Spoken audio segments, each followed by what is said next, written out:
Hi, everyone. I would like to thank you all for joining us for our Northern Ontario Producer Research Day. My name is Cameron Ford. I am the Project Development Advisor for the Northern Ontario Farm Innovation Alliance. And today we will be hearing 7 presentations all about research that is going on in the North. Before we get to the presentations, I'd just like to introduce Emily Potter, NOFIA's Executive Director, to say a few words. Hi, everyone. Thank you for joining us today. We're really excited to have you all with us and looking forward to a great day learning about various research projects going on across the North. Before we get into our presentations, I'd like to just run through a couple of housekeeping rules to make sure that everything flows smoothly today. So we are using the Zoom webinar platform, which means that all attendees are automatically muted and videos are turned off, so we can't see or hear you. If you have a question throughout the day, please use the Q&A feature located at the bottom or top of the screen, depending on what you're using. In order to stay on schedule, we might not get to all of the questions for each presentation, but they will likely be able to answer them one-on-one later throughout the day or after the event. Today's sessions are being recorded and will be made available after the event on the NOFIA website. The presentations today are a mix of pre-recorded and live presentations with the presenters available in live time for Q&A. So the Q&A will be live for sure. Throughout the course of the day, you will be able to use to get on this morning. We will be taking an hour-long break for lunch from 12 p.m. till 1 p.m., but the link will remain live. We'll be playing various research videos from 2020 over the course of the break for those who are interested in watching those while we're having lunch.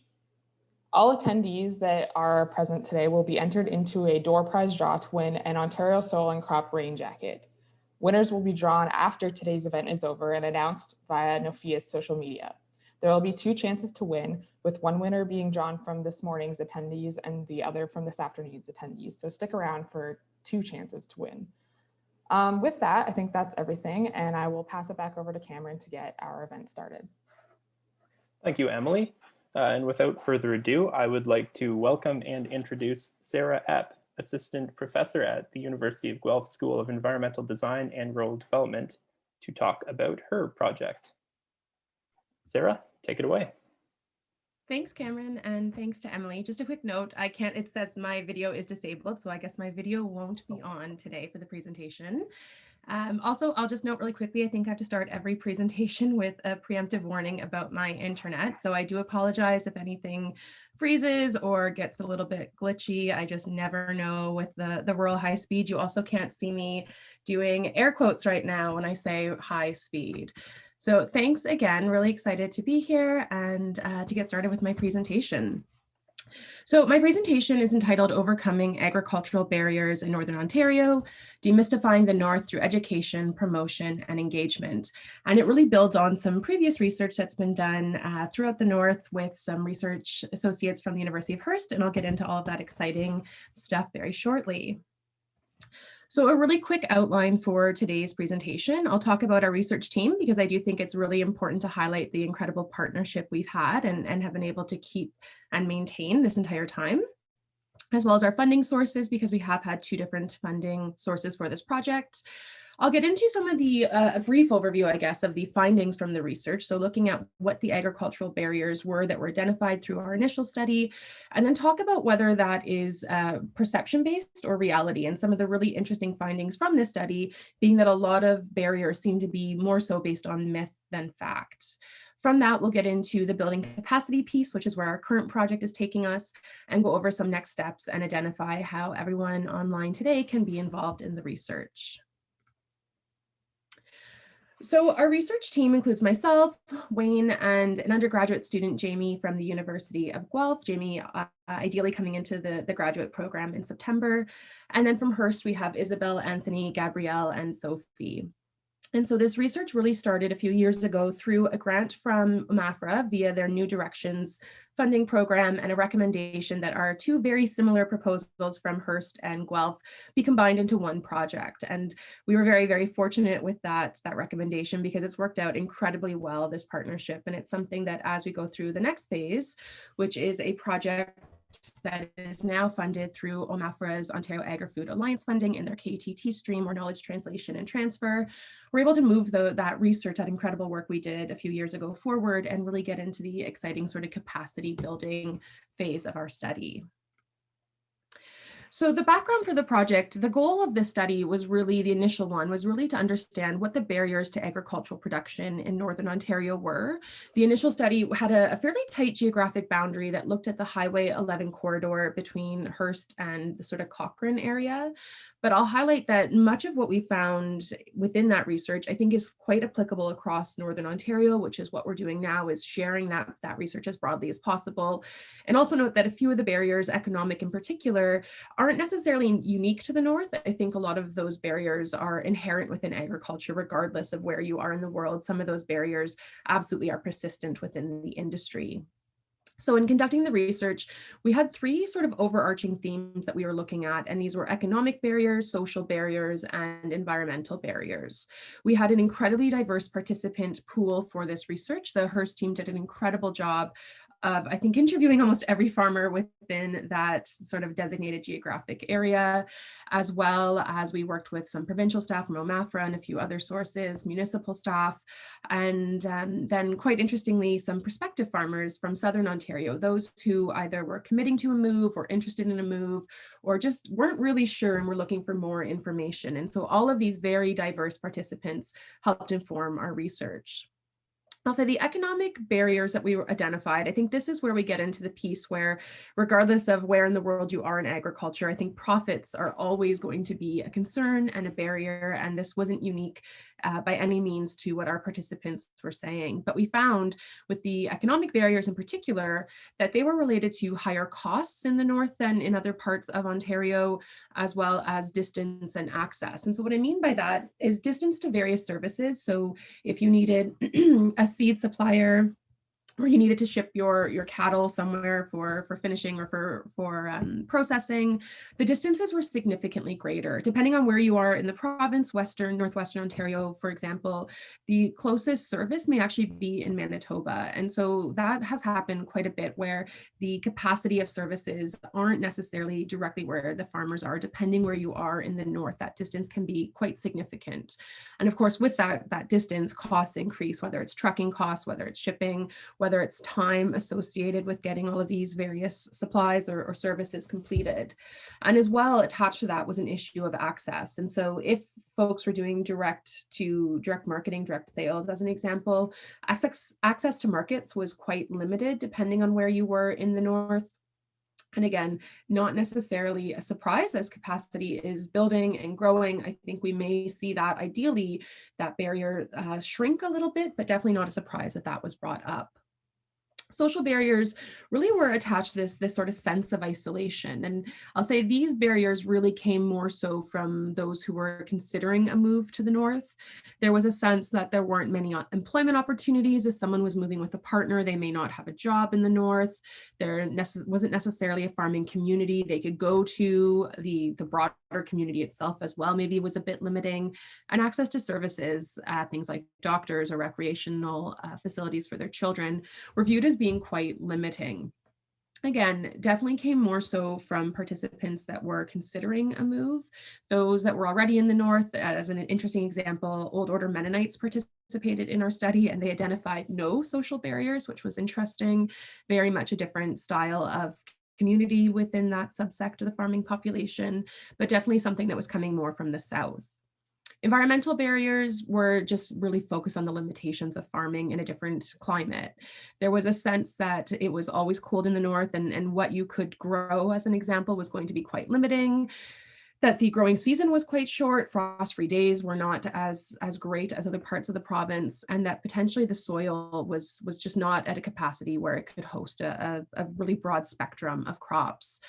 And I'll say with this one as well, this tended to come from potentially new people who had moved to the North, who weren't as familiar with the North and had thought that they could grow whatever they were growing back home in any location, which we know just isn't feasible.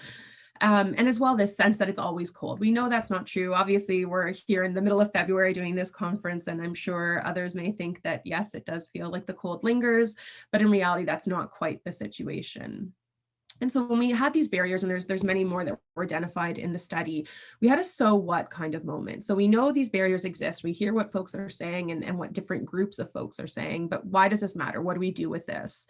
And so we recognize that the economic barriers are absolutely a serious concern and will continue to be a lingering concern as capacity is building in the North. The social barriers are really difficult to overcome because they do seem to be based a bit more on perception, and they weren't as consistent between different participation groups, which makes it really hard to overcome some of those. And the environmental barriers are related to things like climate, which I can't exactly control myself. So yes, absolutely, the growing season is shorter. However, the growing days are significantly longer, which provides some unique opportunities. But we can't necessarily have suggestions per se for overcoming things like climate. And so difficult to overcome that really potentially perception-based barrier attached to the environment. As we were going through this research and we identified solutions for many of these barriers, we were all sitting in sort of a hotel room in North Bay, halfway between our two respective geographic locations, the research team. And we just kept coming back to this idea, are these barriers based on reality, or are they perceptions? And if they're perceptions, how do we overcome that? What do we do with that? It's a really complicated thing if we're talking about myths versus reality, because then some of these myths are absolutely very much entrenched in the general sort of public understanding.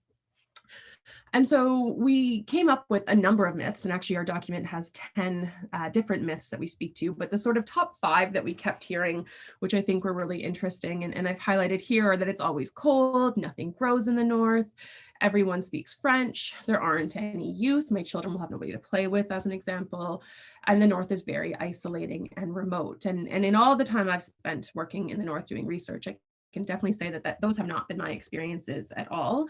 And so it was interesting to think through, well, how do we overcome these myths? We know that perceptions are absolutely impacting reality because it is stopping some people from either getting into agriculture if they're already in the North or committing to that move to get to the North. So how do we overcome this? And for us now, it's about building capacity and moving forward all of the amazing research we did a few years ago and sharing this as broadly as possible. And so for us to build capacity, the first piece is about identifying opportunities. The 3 pictures on the right there, and I apologize, it looks a little bit blurry on my screen, are 3 different toolkits that we have created as part of this research, looking at the 3 sort of broad stakeholders that we felt had a significant role in building capacity. And so that was municipalities, provincial agencies, and of course, farmers. And as part of this, the toolkits all have strategies included in them. They're based on the solutions we identified in our much longer report. And the strategies, for the most part, include examples and links to where you can go to get a better understanding of how to implement one of these strategies or overcome one of the barriers we've identified. All are appropriate in our opinion, of course, and they are achievable. And something I think that is incredibly important is that they're applicable across the North. Yes, the initial project was very much focused in one geographic area, but they are absolutely broadly applicable. And so they aren't something that is very limiting in scope. The second part there then is about moving beyond myths. And so we've identified our sort of top 10 myths, which we think are useful for either new entrants into agriculture, those that are considering a move to the North, and also different agencies or municipalities to understand what are those myths that have been perpetuated about your community and how can you overcome them, because they do have some pretty significant impacts. And as I think about the pilot immigration projects that are happening right now in a few northern places, I think those myths may impact even that aspect of why maybe there isn't as great an interest in the North as I think there absolutely could be. Importantly for us too is really to showcase the uniqueness that the North has to offer. So to move this forward, our next steps I think are pretty critical. Obviously, we've been impacted a bit by COVID. We haven't been able to travel as we've hoped. I definitely have enjoyed all my time in the North hosting workshops in person in the past, and I'm hoping very much to get back to that. So we are hoping, if travel opens up and it's safe to do so, that as a research team, we can host some in-person workshops. If that isn't appropriate, the workshops will be delivered in a remote fashion. There are many ways we can achieve that. Also to note, we are developing some webinars. One we are anticipating to happen in June, and it's through the OMAFRA OFA Economic Development webinar series. So look forward to seeing that, and very much a Northern focus, which I think is quite exciting. And then something that Jamie is working on right now is taking all of those toolkits and translating them into whiteboard videos. Not everyone likes to read pretty lengthy documents, and while our toolkits are relatively short, our full report is extremely long and is not of interest to everyone. So it's taking that content and developing it into something that we hope is very much something you can digest. They'll be 90 seconds long, very much short, that can be shared, and get our point out there so that those who are interested and do want to learn more can take that 90-second clip and find our research and move forward and figure out some of those strategies that they can implement themselves. So I've given you, I think, kind of a whirlwind, really quick overview, and have hopefully stayed within my time frame there. But I do want to thank everyone who's on the line listening today, or those that will listen to this recording later, and highlight as well how you can connect. So the research website from myself through the University of Guelph is northernontaag.com. The research studies are also all posted to Hearst's research website, which is the second one on there. So all of our findings, our toolkits, I believe the full report, and also available in French and English, which I think is quite important, are available online. My email address there, and of course Twitter, where we tend to post really quickly and easily some of those snapshots that will be coming over the next few months. So definitely connect, lots of opportunities to participate, and happy to answer any questions there may be about this study. Thank you, Sarah. So yeah, I would just like to remind anyone that the question and answer function can be used to ask questions, and then I will relate them to the researchers. So I have a couple of questions, Sarah. The first one, if you had to pick one barrier that you would say was the most significant, what would you pick? Yeah, I think for me, the greatest barrier, at least for farmers, is probably going to be around profits. I think it's anyone who comes from a farm family or has been in agriculture and understands the sort of challenges and roller coaster attached to agriculture will understand that anything that's impacting your profits is going to be a pretty significant barrier. And so any opportunity to overcome that, and I think in parts of Northern Ontario in particular, overcoming that will happen as capacity builds, and we're seeing lots of interest, both already internal to the north as well as external to the north, about getting into agriculture and building that capacity. So I think we'll see some of those cost pieces over time ideally start to decrease, which will impact, for the positive, of course, the profit piece. So I think from anyone from a farming perspective, that profit piece is going to be the absolute most challenging. I think from a municipal standpoint, at least thinking of those three toolkits, some of those social barriers will be the most significant. And I think for the municipalities, understanding the impacts of those myths, because some of those myths are quite well entrenched and we're coming from a variety of different sources, will be really important to overcome in order to build that capacity and then have a much stronger agricultural sector. Thank you, Sarah. My next question, so how could stakeholders get involved if they would like to? Yeah, so we want stakeholders to be involved. That's obviously one of our biggest things that we're dealing with right now. So lots of opportunity to connect with myself directly, as an example. As the workshops and webinars are being planned, we'll be sharing back with all of our participants, as well as much broader, as much as we can through folks at OMAFRA. I've been so impressed by their support on all of the research happening in the North. So we will share through all the various sort of channels that we have access to how to get involved. As well as through social media, whether you love it or hate it. I think social media can be fairly powerful and fairly a good tool, I think, for sharing some of these pieces. So through my social media, through ideally NOFIA, looking for some partnership opportunities there, I think we'll try to share as much as possible and recognize that all of our workshops and webinars will be open to anybody who wants to participate. Perfect. And so one question we have here from the Algoma region, and it's likely applicable broadly across Northern Ontario, is that especially with COVID, we've seen a lot of people moving up north and buying potential farmland, but without the intention of actually being involved in the agricultural sector. So they would be, say, retirees or remote workers. Did this come up in your research, or is it something you think you would be interested in looking in as part of this project? So a short piece too, did it come up? A little bit, it came up, not attached to COVID. And I'm sure, I think any rural community in Ontario has been impacted by COVID with the buy-up of land, which is frustrating for a number of reasons. We did hear it a bit in the initial sort of data collection that one of the things, especially for prospective farmers, whether they're already in the north or considering a move, one of the challenge was getting access to land and knowing where farmland was and whether or not it was available. Because what we heard from a lot of folks already in the north is quite a bit of land is owned and it's passed down through generations of families, and it tends to be used a bit more for recreation versus farmland. And so whether there's opportunities to rent that land, which for the long term isn't the most sustainable or stable option, or if that land is even available for purchase, was quite sort of a mystery. And it was a little bit unknown is where these ag lands were and were they available for purchase or rent. And I can imagine the challenge of COVID has probably furthered that, where if there are lands that are available, that if you clear it, it's fantastic for farmland, or if it's already cleared, even better.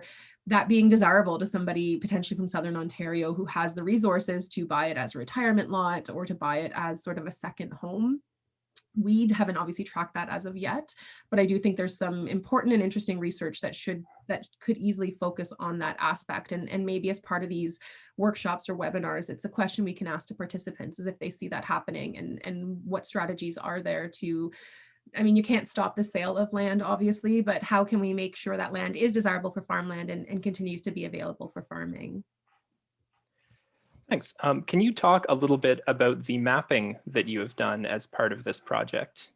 Yeah, so actually the mapping came up as something attached to COVID, interestingly enough, and some comments we were hearing about where farmers are in the north and at least for the direct to consumer sales, how to get access to sort of control a supply chain and have a little bit stronger food security. And so working with a group in social media, interestingly enough, we've worked to map farms that are offering direct to consumer sales through ArcGIS, and I'll get that link and I'll share it through the chat with everyone.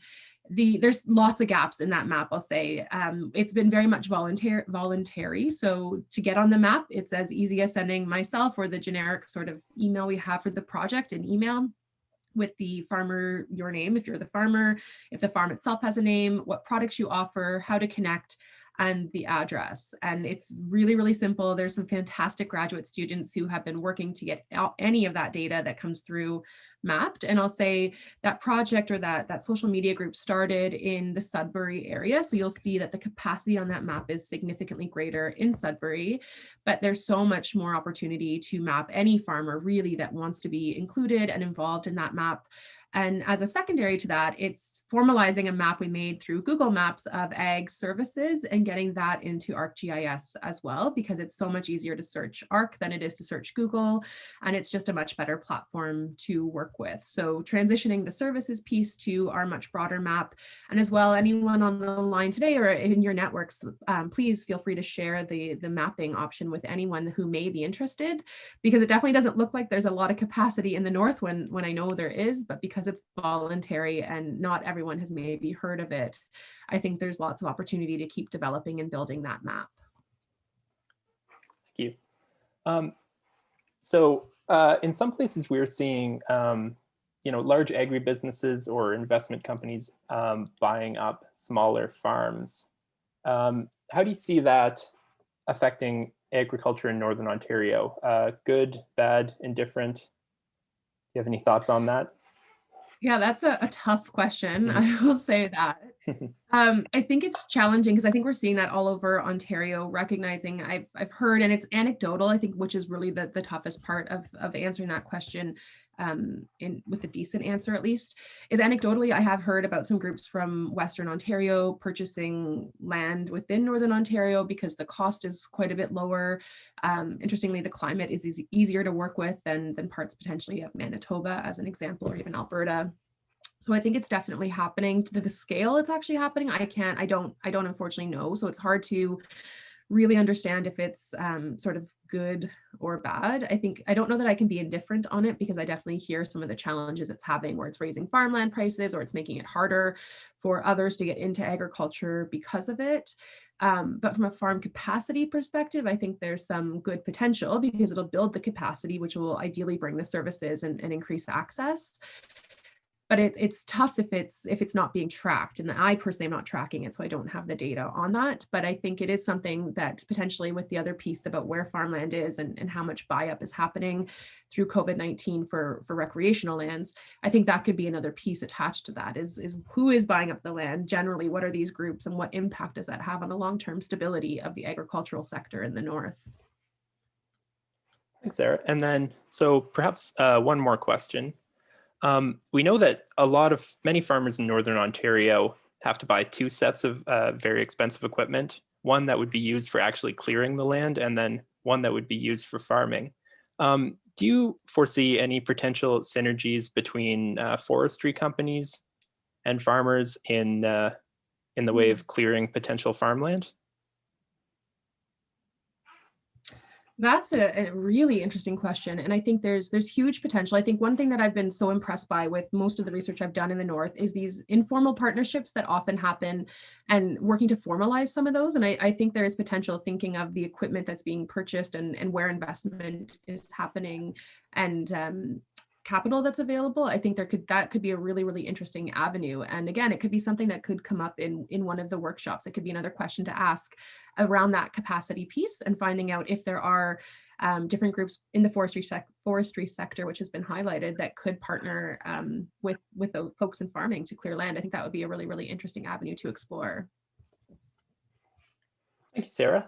I will end it there. We have a few more questions, but I'll put our NOFIA contact information in the chat, and then anyone can get in touch with us, and we can put you in contact with any of the researchers today who could answer further questions. So thank you very much, Sarah. Cameron.